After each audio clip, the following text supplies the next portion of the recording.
Hello, अस्सलाम वालेकुम। क्या आपने कभी कटोरी समेत चाट खाई है?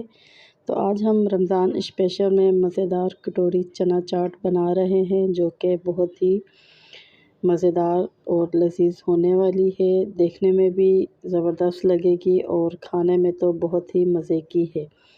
तो चलें शुरू करती हूँ मैं अपनी आज की रेसिपी, जो कि नहायत ही आसान सी है। तो यहाँ पर देखें, मैंने 2 कप के करीब मैदा लिया है और मैदा लेने के बाद इसे हमने छान लेना है। आप इस रेसिपी को ज़रूर ट्राई कीजिएगा। ये मुख्तलिफ़ सी रेसिपी है जो कि देखने में और खाने में बहुत ही मज़ेदार है। तो यहाँ पर मैंने मैदे को छान लिया है। इसमें अब 2 से 3 चुटकी अजवाइन डालूँगी और 2 चम्मच इसमें मैं घी डालूँगी। इसमें ऑयल यूज़ नहीं होगा, घी यूज़ होगा। तो घी डालने के बाद हमने इसे अच्छे तरीके से मसलना है ताकि घी तमाम मैदे के अंदर जज़्ब हो जाए। जब 2 से 3 मिनट तक मसलेंगे तो उसके बाद इसमें हम पानी डालेंगे और पानी डालने के बाद इसको नॉर्मल तरीके से गूँथना है, जिस तरह के हम रोज़ का आटा गूँथते हैं। जब ये तो मैं यहाँ पे नमक डालना भूल गई थी। अब मैं इसमें नमक डाल रही हूँ। तो आपने शुरू में ही आधा चम्मच के करीब नमक डाल लेना है। तो यहाँ पे देखें, ये आटा गूँथ चुका है। इसके बाद इसको 15 मिनट के लिए हम रेस्ट देंगे। 15 मिनट बाद ये लुक आई है। तो अब इसके मैं छोटे-छोटे बॉल बनाऊँगी और बॉल बनाने के बाद इसकी रोटियां बेल दूँगी। 3 से 4 रोटियां बेलकर एक तरफ रखूँगी। ये देखें, बस नॉर्मल तरीके से ही हमने छोटे से छोटे बॉल बनाने हैं और उसके बाद इसकी रोटियां बेलनी है। तो ये बॉल किस हिसाब से आप बनाओगे छोटे, इस वजह से मैं कह रही हूँ कि जिस बर्तन में हम बनाने हैं उस हिसाब से इसकी रोटी बेलनी है। जब रोटी बेल लेंगे तो कांटे की मदद से इसमें हम सुराख करेंगे। ये देखें, मेरे पास ये साइज़ है कटोरी का। आपके पास जो साइज़ मौजूद हो आप उसी साइज़ के पेड़े और रोटी बेलोगे। अब कटोरी के ऊपर मैं ऑयल लगा रही हूँ। ये स्टेप आपने लाजमी करना है। तो ये देखें, जो रोटी बेली है ये कटोरी से बड़ी है, तो हमने इस कटोरी के ऊपर इस रोटी को ऐसे लगाना है और अंदर की तरफ फ़ोल्ड करना है। फ़ोल्ड करने के बाद इसको सॉफ्ट हाथों से इस तरह प्रेस करना है। ज़्यादा हमने ज़ोर नहीं लगाना, वरना इसको कटोरी छोड़ने में फिर टाइम लग जाएगा। सॉफ्ट हाथों से आपने ये काम करना है। करने के बाद ये जो एक्स्ट्रा हमारे पास आटा बचा है इसे हमने हटा देना है। ये हमारे किसी काम का नहीं है। सिंपल बात यह है कि इसको कटोरी की शेप देनी है और इसको रोटी को हमने कटोरी के ऊपर चढ़ा दिया है। अब इसी तरह मैं तमाम कटोरियाँ तैयार करूँगी। कटोरी का साइज़ यहाँ है पे ऑयल उसमें गरम ये कर अच्छे लिया से है चिपक और गई है। तो यहाँ पर ऑयल गरम किया है। ऑयल गरम करने के बाद कटोरी समेत हमने इसको इसके अंदर रख दिया है।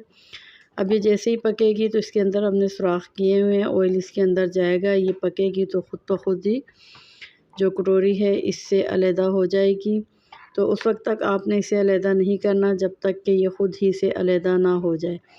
यहाँ पर चेक करें, जैसे ये पकता जा रहा है तो ये कटोरी से अलहदा होता जा रहा है। और ये देखिए, ये वाली नहीं हट रही तो मैं नहीं हटाऊँगी। ये निकल रही है तो इसको मैं निकाल दूँगी और इसके अंदर फिर दोबारा ऑयल, ये अब हट चुकी है ये वाली भी। तो अब इसके अंदर भी हम ऑयल डालेंगे ताकि ये अंदर से भी अच्छे से पक जाए। ये देखें, आपने पहले नहीं डालना, इसको हटाने के बाद डालना है ताकि दोनों तरफ से ये पक जाए। अब हमने इसको उस वक्त तक पकाना है जब तक ये पापड़ी की तरह बनकर तैयार नहीं हो जाती। यहाँ पर आप चेक करें, ये बनकर तैयार हो गई हैं। इसी तरह मैं अब मज़ीद कटोरियाँ बनाऊँगी। यहाँ पर मैंने वीडियो को फास्ट कर दिया है, फिर वीडियो बहुत लंबी हो जाती है। ये देखें, ये ख़ुद ब खुद हट रही है। जो हटती जाएगी उसे हम हटाते जाएंगे, जो नहीं हटेगी उसे ज़बरदस्ती नहीं हटाएंगे, वरना टूट जाएगी ये। तो यहाँ पर तमाम कटोरियाँ हमारी तैयार हो चुकी हैं। अब ऑयल को मैंने कम कर दिया है, 2 से 3 चम्मच ऑयल लिया है और इसमें मैंने प्याज डाला है। 2 बड़े साइज़ की प्याज है। इसे डार्क ब्राउन वगैरह नहीं करना, बस हल्का सा पिंक कलर आए तो उसके बाद इसमें हमने उबले हुए चने डाल देने हैं। आप चाहो तो इसे बग़ैर तड़के के भी आप बना सकते हो, तो हमारे घर पे इस तरह के खाना पसंद करते हैं, तो इस वजह से मैं इस तरह की बना रही हूँ। तो साथ ही इसमें मैंने उबले हुए आलू और बारीक कटा हुआ टमाटर डाल दिया है। तो इसे भी डालने के बाद हल्का सा मिक्स करेंगे। अब इसमें मसाले जाएंगे, ये चाट मसाला है, कुटी हुई मिर्चें हैं, नमक है, लाल मिर्चें हैं, थोड़ी सी हल्दी है और ये आखिर में जाएगा पिसा हुआ धनिया। ये तमाम मसाले आप डाल के इसको 2 से 3 मिनट तक इसकी भुनाई करेंगे। आप चाहो तो इसे एक पैन में डालकर ये तमाम मसाले कच्चे भी आप यूज़ कर सकते हो। तो यहाँ पर 5 मिनट भुनाई के बाद ये तैयार हो चुका है। अब मैं इसको पे धनिया डाल रही हूँ। तो ये देखें, ये देखने में कितनी बेहतरीन चाट लग रही है। तो अब हम इसकी कटोरियाँ तैयार करते हैं। अब जो चाट हमने बनाई है इसे इसके अंदर डिश आउट करेंगे। ये देखें, अब तमाम कटोरियों के अंदर मैं चाट डाल दूँगी। ये बहुत ही लज़ीज़ बने, मज़े की बनकर तैयार हुई थी। आप ज़रूर ट्राई कीजिएगा इसको।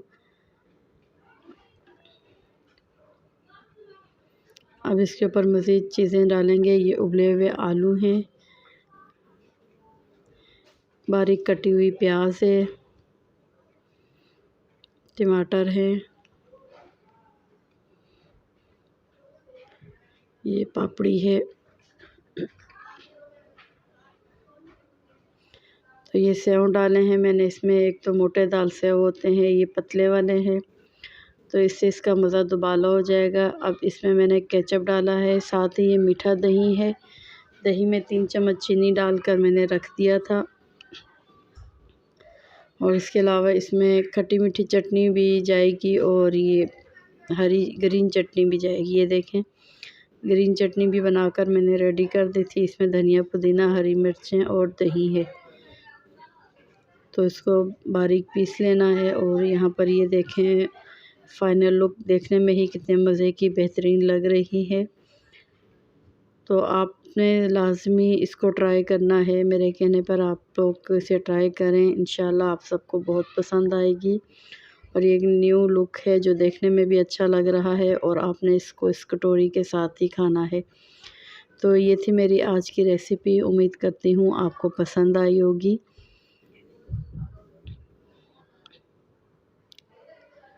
तो अब मैं आपसे इजाज़त चाहती हूँ। दुआ में याद रखिएगा, अपना ख्याल रखिएगा। ओके बाय, अल्लाह हाफ़िज़।